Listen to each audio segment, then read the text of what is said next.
Hi, ನಮಸ್ತೆ ಎಲ್ರಿಗೂ. ಎಲ್ಲರೂ ಹೇಗಿದ್ದೀರಾ? ಚೆನ್ನಾಗಿದ್ದೀರಾ ಅಂತ ಭಾವಿಸ್ತೀನಿ.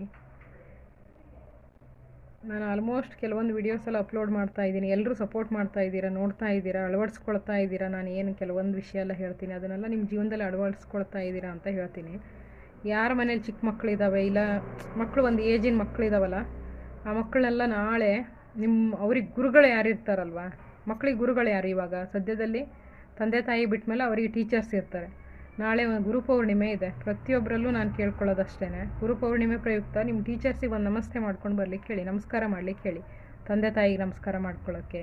ಅದ್ರ ಜೊತೆಯಲ್ಲಿ ಅವರು ಗುರುಗಳು ಯಾರಿದಾರಲ್ಲ, ಗುರುಗಳಿಗೆಲ್ಲ ನಮಸ್ಕಾರ ಮಾಡ್ಕೊಂಡು ಬರ್ಲಿಕ್ಕೆ ಹೇಳಿ. ಗುರುಪೌರ್ಣಿಮೆ ದಿನ ಮತ್ತೊಂದು ಏನಾಗುತ್ತೆ, ನಾವು ಬೇರೆ ಯಾವ ಟೈಮಲ್ಲೂ ಅವ್ರ ಕಡೆಯಿಂದ ಆಶೀರ್ವಾದ ತಗೊಂಡ್ರು, ಬಟ್ ಈ ಗುರುಪೌರ್ಣಿಮೆ ದಿನ ತಗೊಂಡಿರೋ ಆಶೀರ್ವಾದ ಇರುತ್ತಲ್ಲ, ತುಂಬ ಒಳ್ಳೆಯದಂತೆ.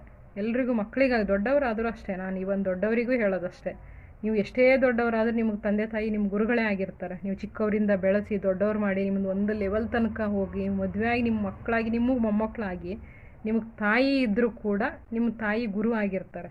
ತಾಯಿ ಆಗಲಿ ತಂದೆ ಆಗಲಿ ಇಬ್ಬರಿಗೂ ನಮಸ್ಕಾರ ಮಾಡ್ಕೊಳ್ಳಿ. ನಾಳೆ ಅವ್ರ ಪಾದೆ ಪೂಜೆ ಮಾಡಿ, ಅವಕಾಶ ಸಿಕ್ಕರೆ ಅವ್ರನ್ನ ಜೊತೇಲಿ ದೇವಸ್ಥಾನಕ್ಕೆ ಕರ್ಕೊಂಡೋಗಿ. ಯಾವ ಗುರುಗಳು ನಿಮ್ಮ ಧರ್ಮಗುರುಗಳಿರ್ತಾರೋ, ಇಲ್ಲ ಯಾವುದಾದ್ರು ಗುರುಗಳು ಸಿಕ್ಕರೆ ಗುರುಗಳ ಆಶೀರ್ವಾದ ಪಡ್ಕೊಳ್ಳಿ, ಅವ್ರನ್ನ ಮೀಟ್ ಮಾಡಿ. ನಿಜವಾಗ್ಲೂ ತುಂಬ ಒಳ್ಳೆಯ ದಿನ ಬಂದಿದೆ ಗುರುಪೌರ್ಣಿಮೆ ನಿಮಗೆ. ಎಲ್ಲರೂ ಹೋಗಿ ಮೀಟ್ ಮಾಡಿ ಗುರುಗಳನ್ನ. ನಾವು ನಾಳೆ ಹೋಗ್ತಾ ಇದ್ದೀವಿ, ನಮ್ಮ ಆಫೀಸಲ್ಲಿ ಇದೆ, ಅಲ್ಲೇ ಗುರುಪೌರ್ಣಿಮೆ ಪ್ರಯುಕ್ತ ಗುರುಗಳನ್ನ ಮೀಟ್ ಮಾಡ್ತಾ ಇದ್ದೀವಿ. ಸಾಯಿಬಾಬಾ ಆಗಲಿ, ಆಮೇಲೆ ರಾಯರಾಗಲಿ, ನೀವು ಯಾರ್ಯಾರನ್ನು ಪೂಜೆ ಮಾಡ್ತೀರೋ ನಿಮ್ಮ ಭಕ್ತಿ ಅನುಸಾರ ಎಲ್ಲರೂ ಹೋಗಿ ಮೀಟ್ ಮಾಡಿ ಅಂತ ಹೇಳೋಕ್ಕೆ ಇಷ್ಟಪಡ್ತೀನಿ. ಮತ್ತೊಂದು, ಗುರುಗಳಿಗೆ ನಿಮ್ಮ ಕಡೆಯಿಂದ ಏನು ಸಹಾಯ ಆಗುತ್ತೋ ಅದನ್ನು ಮಾಡಬೇಕು. ನೀವು ಗುರುಗಳಿಗೆ ದಕ್ಷಿಣೆ ರೂಪದಲ್ಲಾಗಲಿ, ನೀವೇನು ಕೊಡ್ತೀರಲ್ವ, ಆಶ್ರಮ ಮಠ ಯಾವುದಕ್ಕೆ ಆಗಲಿ, ನಿಮ್ಮ ಕಡೆಯಿಂದ ಏನು ಹೆಲ್ಪ್ ಆಗುತ್ತೆ ಅದನ್ನು ಮಾಡಿದಾಗ ಅದು ಬಡವರಿಗೆ, ಇಲ್ಲ ಅನ್ನದಾಸೋಹ, ಪ್ರತಿಯೊಂದಕ್ಕೆ ಯಾವುದೋ ಒಂದು ರೂಪದಲ್ಲಿ ಹೋಗುತ್ತೆ. ಯಾವುದೋ ಒಂದು ಸ್ಕೂಲ್, ಇಲ್ಲ ಅಂಧ ಮಕ್ಕಳು, ಇಲ್ಲ ವಿಕಲ ಮಕ್ಕಳಿಗೆ ಯಾವುದಕ್ಕೂ ಒಂದು ಡೊನೇಷನ್ ಆಗಿ ಕೊಡ್ತಿರ್ತಾರೆ, ಅವರೇನು ಬಳಸ್ಕೊಳ್ಳಲ್ಲ. ನಿಮ್ಮ ಕೈಯಲ್ಲಿ ಏನಾಗುತ್ತೋ ಅದನ್ನು ಸಹಾಯ ಮಾಡಿ. ನಿಮ್ಮ ಮಕ್ಕಳಿಗೂ ಅಷ್ಟೇ, ಮಕ್ಕಳ ಕೈಯಲ್ಲಿ ಇನ್ನೊಬ್ರಿಗೆ ಬಡವರಾಗಲಿ, ಏನೋ ಒಂದು ಭಿಕ್ಷುಕ ಬಂದರೆ ಅವ್ರ ಕೈಗೆ ಒಂದು ಸ್ವಲ್ಪ ಏನು ದುಡ್ಡಾಗಲಿ, ಅಕ್ಕಿ ಆಗಲಿ, ಊಟ ಆಗಲಿ, ಏನಾದರೂ ಒಂದು ಕೊಡಿಸಿ. ತುಂಬ ಒಳ್ಳೆಯದಾಗುತ್ತೆ. ನಾಳೆ ತುಂಬ ಒಳ್ಳೆಯ ದಿನ ಇದೆ ಅಂತ ನಾನು ಹೇಳೋಕ್ಕೆ ಇಷ್ಟಪಡ್ತೀನಿ. ಎಲ್ಲರೂ ಅಷ್ಟೇ, ನಿಮ್ಮ ಗುರುಗಳನ್ನ ದರ್ಶನ ಮಾಡಿ, ಗುರುಗಳ ಆಶೀರ್ವಾದ ಪಡ್ಕೊಳ್ಳಿ.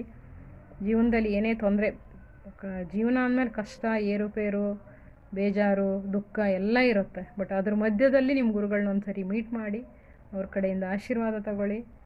ಒಳ್ಳೆಯದಾಗುತ್ತೆ.